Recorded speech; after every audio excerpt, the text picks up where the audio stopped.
আজই ডাউনলোড করুন আর এনজয় করুন আপনার পছন্দের শো।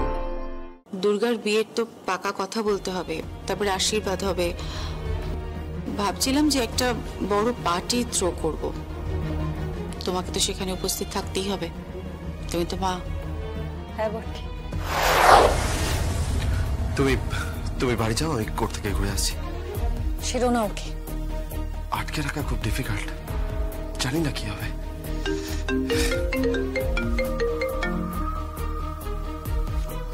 Hello, what? কি হয়েছে? কি হয়েছে? দিব্যা সেনের লয়ার ওনার ফরে দাঁড়িয়েছে, তার সঙ্গে সাপোর্ট করছে তুষার তীর্থ তলাপাত্র, লিলিপুট আর টিটু। আজকে খুব একটা কোর্টে সুবিধা করতে পারবো বলে মনে হচ্ছে না। তো তুমি যাও, আমি আছি।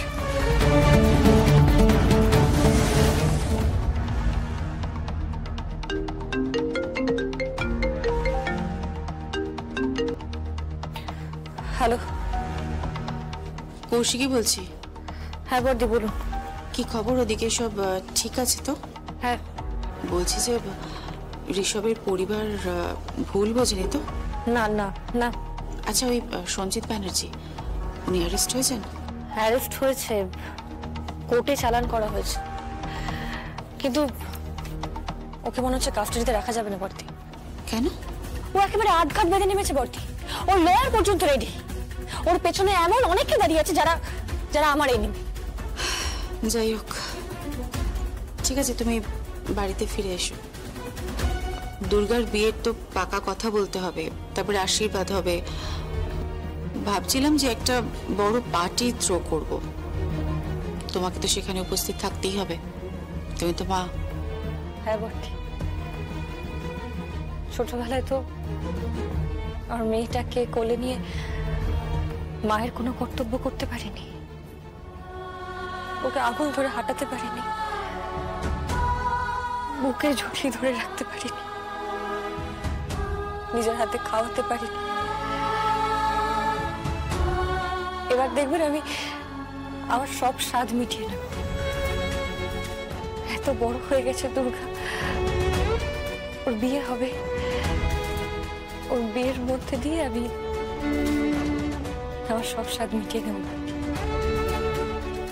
আসছি, রাখলাম।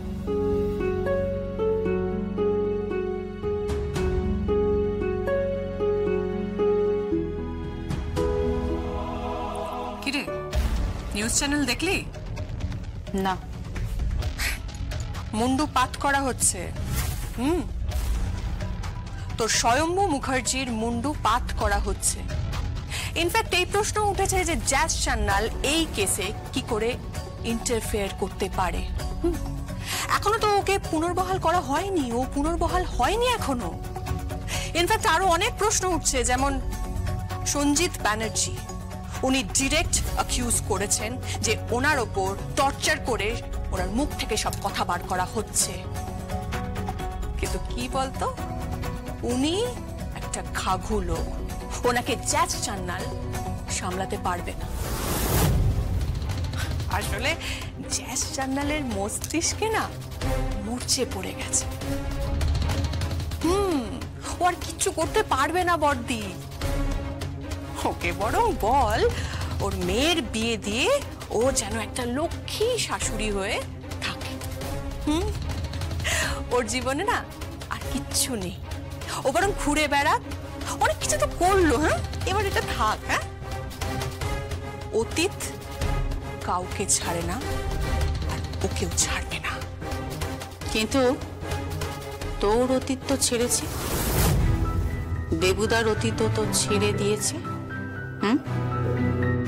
জগদ্ধাত্রী তোদেরকে ক্ষমা করেছে। ভেবে দেখ, আজকে জগদ্ধাত্রী যদি তোদেরকে ক্ষমা না করতো, তোদের স্থান কোথায় হতো? এই প্রাসাদ ও সমবাড়িতে ঠান্ডা ঘরে হতো, নাকি গারদের পেছনে হতো? প্রীতি,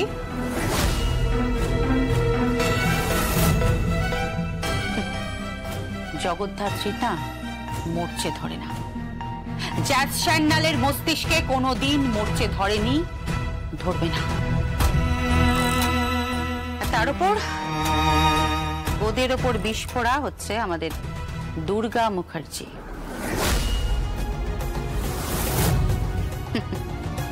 কামাল করে দেবে, চিন্তা করিস না। আমার সিক্সথ সেন্স বলছে যে ওরা দুজন মিলেই না কামাল করে দেবে, দেখে নিস।